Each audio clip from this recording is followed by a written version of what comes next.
जय जिनेन्द्र मित्रों, मैं गुरु ईशा और आप सब मेरे साथ सुन रहे हो भगवान महावीर स्वामी का जीवन परिचय।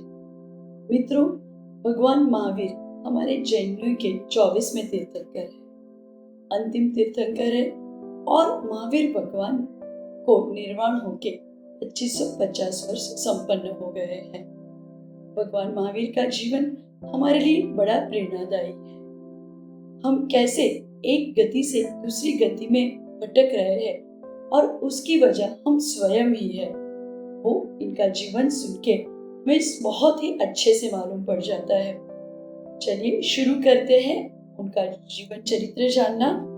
सबसे पहला भाग, सिद्धार्थ राजकुल मंडन वीरनाथ जातः सुकुंडलपुरे त्रिशला जनन्या सिद्धि प्रिय सकल भव्य हितं करोयः श्री सन्मति वीरतनुतात किल सन्मति में। सबसे पहले जानते हैं उनके भाव के बारे में, वो है पूर्व वेद। इस जम्बू द्वीप के पूर्व विदेह क्षेत्र में सीता नदी के उत्तर किनारे पर पुष्कलावती नाम का देश है।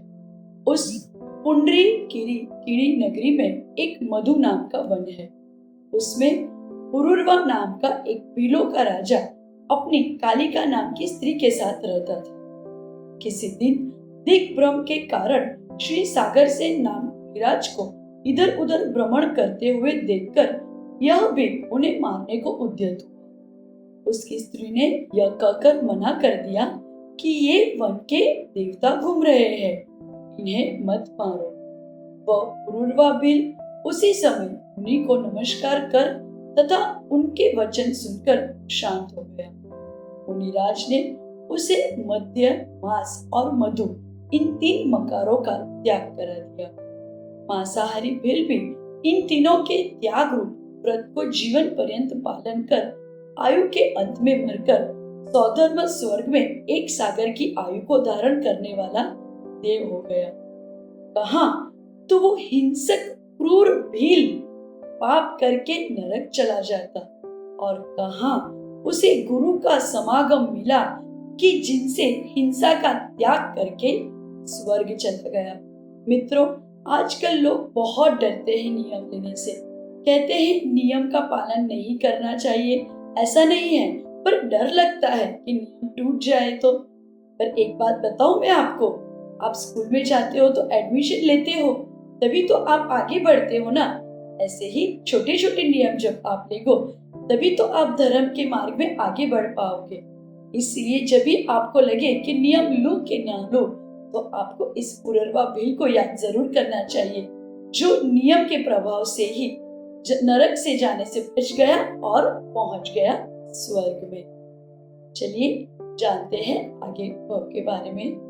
मरीचि कुमार जम्बू द्वीप के भरत क्षेत्र संबंधी आर्यखंड के मध्य भाग में कौशल नाम का देश है। उस देश के मध्य भाग में अयोध्या नगरी है।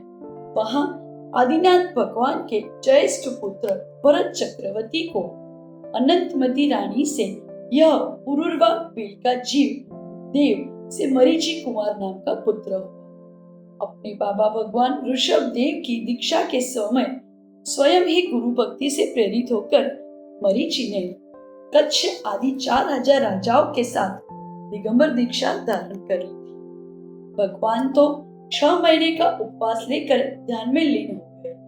मरीचि आदि 4000 राजाओं ने क्षुधा, तृषा आदि वेदनाओं से घबराकर वन के फल आदि को स्वयं ही भक्षण करना शुरू कर दिया। उस समय उस दिगंबर वेश में वैसा स्वच्छंद आचरण करते देख वन देवता ने उन्हें भ्रष्ट आचरण करने से रोका। तब उन साधुओं ने अनेक वेश बना लिए। मरीचि ने सबसे प्रथम पारिव्राजक दीक्षा धारण कर ली। किसी ने वल्कल पहने, किसी ने जटाएं बढ़ाई, किसी ने लंगोटी लगाई इत्यादि अनेक वेशधारी बन गए। लगभग 1 वर्ष के उपवास के बाद भगवान ऋषभदेव को आहार मिला। पुनः 1000 वर्ष तपस्या के बाद केवल ज्ञान हो गया। उस समय समोसरण में सभी भ्रष्ट राजाओं ने पुनः जैनेश्वरी दीक्षा ले ली और स्वर्ग मोक्ष प्राप्त किया। किंतु मरीचि कुमार ने मान कसाई के आवेश में आकर पुनः दिगंबर दीक्षा नहीं ली, उसी मिथ्यात्व का प्रचार करता रहा। उसी समय से 363 पाखंड मच चले हैं। मरीचि कुमार को क्या हुआ था, किस वजह से उसने ऐसा किया था, आपको पता है मित्रों? मरीचि कुमार को समोसरण में जब आदिनाथ भगवान उपदेश दे रहे थे तब उन्हें पता चल गया था कि मैं अंतिम तीर्थंकर बनने वाला हूँ। और ये सुन के उसे बड़ा घमंड आ गया। वो सोचने लगा कि जो मैं खुद तीर्थंकर बनने वाला हूँ, मुझे इधर उधर जाने की क्या जरूरत है। और ऐसा ही सोच के वो ना गया आदिनाथ भगवान के समोसरण में। आपने सुना ना, उसने 363 पाखंड मत चलाए। उसके फलस्वरूप क्या हुआ आपको पता है? मरीचि कुमार आयु के अंत में मरकर ब्रह्म स्वर्ग में 10,000 आयु वाला देव हो गया।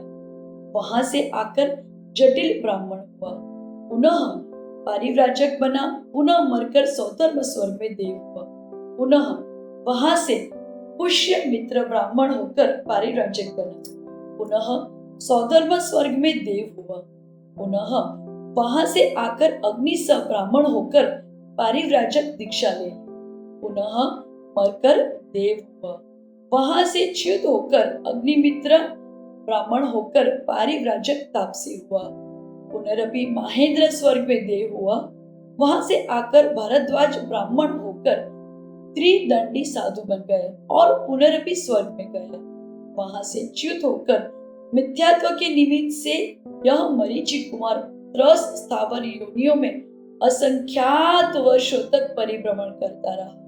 कुछ पुण्य से राजगृह नगर के शांडिल्य ब्राह्मणी की पारसरी पत्नी से स्थावर नाम का पुत्र हुआ।